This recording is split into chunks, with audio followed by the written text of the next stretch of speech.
Hi, we're Team Piccolo. I'm Andy. I'm Ellie. I'm Vikram. I'm Sam. And I'm Nathan. And this is Recorder Karate. The education field has been significantly impacted by the coronavirus pandemic, as have a lot of other fields. There's a lot of different ways you can dice it up, but essentially, learning music over a Zoom call is difficult, as pictured here. We feel that the solution to this problem lies within something called Recorder Karate, a standardized recorder-based elementary school music education curriculum used in schools nationwide that implements a graduated difficulty system as well as a reward-based system as the student progresses through the various songs in the curriculum. So what did we make? We made a desktop application where the users can test their mastery of each of the songs by progressing through levels that they unlock as they go. Once they master all the songs, they unlock a free play synthesizer, which allows them to create their own songs in practice. As you can see, we have a home interface, an interface for each level, and then finally an interface for the free play synthesizer. Now we'll move on to a demo of the functionality. Hello, this is our demonstration of the Recorder Karate application. I'm joined here with Andy, and as you can see on our screen, there's 3 copies of our home interface. So on the left, you'll see what any new user of the Recorder Karate app will see. The page has everything blocked. As you can see, we can't click on anything here because you don't have access to those levels yet. The only thing that the user has access to here is hot cross buttons, or white belt, which is the first level. And once the user clicks hot cross buttons, they're taken to an interface that will let them play the song, test it, and eventually, hopefully, pass and move on to the next level. And every time they pass a level, the next one is unlocked on the home interface. Eventually, it will become what you can see on the right, where every single button is accessible, and after passing black belt, the user has access to something called the Freestyle Dojo, which lets them synthesize their own songs and test their own recorder performance against them. But we'll get to that later. Now, Andy and I are going to show you how a student might pass one of these levels.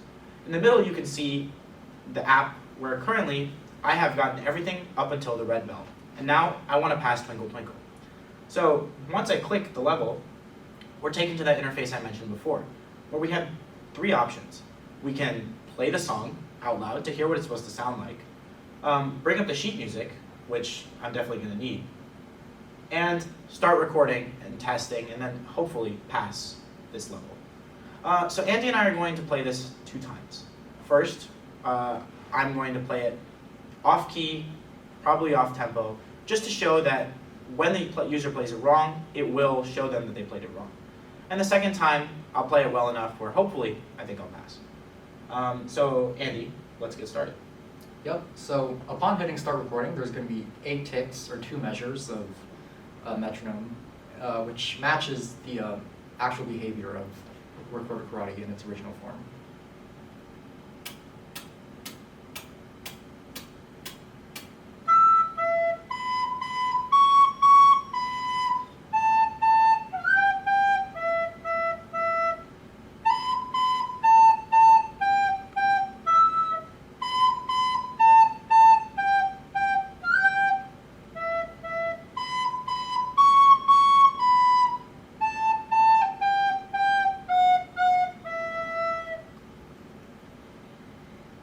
So as you can see, I got about 6 notes right, or 14%, which means I didn't pass.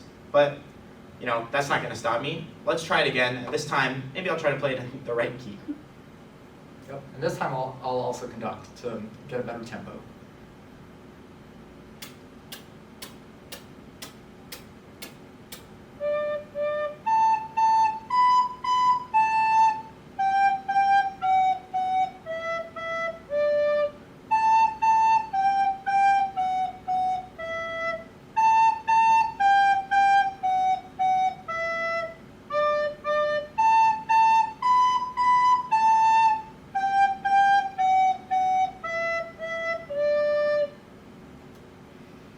So, as you can see, I did a lot better this time, and thankfully, I passed. We're ready to move on to the next level. And I think that about wraps up our demonstration of level progression. As you can see, we now have brown belt, which is Amazing Grace, unlocked on our screen.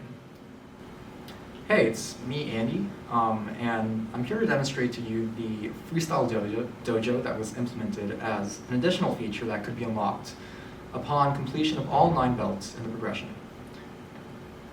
So it can be opened from the home interface as such. And as you can see, we have the option of 3 note lengths and a rest over the keys of an entire octave. Just to play one note, you can hear that it sounds wind instrument-ish, and we accomplished that with a variety of enveloped and FFT techniques. And so just as a demonstration of a song that a user could realistically synthesize on this Freestyle Dojo and then try to emulate themselves later on the recorder, which is in fact our first Wipeout song, I'm gonna make hot cross buns on the Freestyle Dojo and then write it to a .wav file. So I'm gonna hit start recording, and here we go.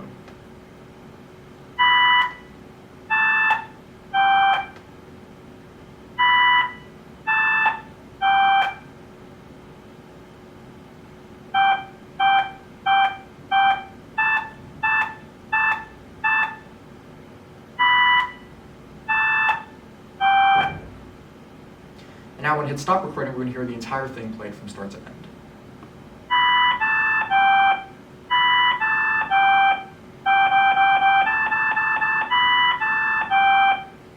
And there you have it. Home interface, which you also saw in the demo. To begin, we had to create templates for each interface, which included the home interface, the song interfaces, and the freestyle interface. Then we had to create navigation between each page, and finally, we limited the button functionality to reflect the user's progress. As you can see in that home interface, there's a lot of grayed out buttons which the user cannot use because they have not been unlocked. As for the details of our synthesizer, we implemented an envelope via the hyperbolic tan function to smooth out our notes via a relatively quick attack and decay, which the function allows. As you can see on the screen from the composition of 2 graphs on Desmos, the tan H function allows us to get a quick increase and a quick decrease for the profile of the note's amplitude. On our next slide, we're able to see a comparison of a real versus synthesized envelope for a B. On the left, you have the profile of a B as it was played by Vikram on an actual recorder, and on the right, you have the one that was created in our Freestyle Dojo.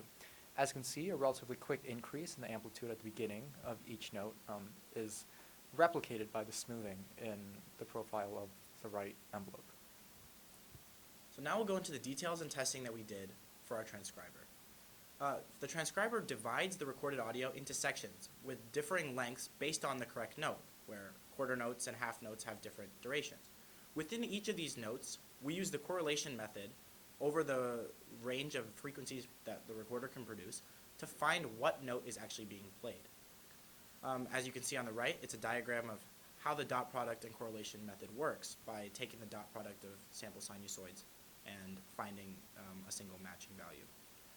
In order to develop this, we first checked that our method worked on single notes played for 1 second by a physical recorder.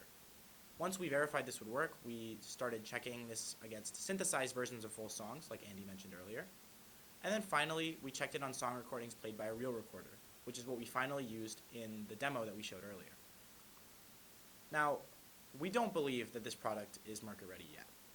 Currently, there's a bunch of issues regarding the GUI, which sometimes crashes, the transcriber requiring perfect tempo, the synthesized tones still sounding slightly artificial, and a lack of other features that would appeal to users. And so there's a list of things that we think we can do if we had more time. We could consider another language or GUI framework. We could research a better way to identify when a note's being played, and we could implement better methods for the reedy timbre of a recorder, in addition to plotting sheet music, having a phase vocoder to hear a slower version of the song to practice, and other features that would probably make this app better. However, this is the progress that we were able to get done, and thank you for listening to our presentation. Please reach out to any of us here if you have any questions, and have a nice day.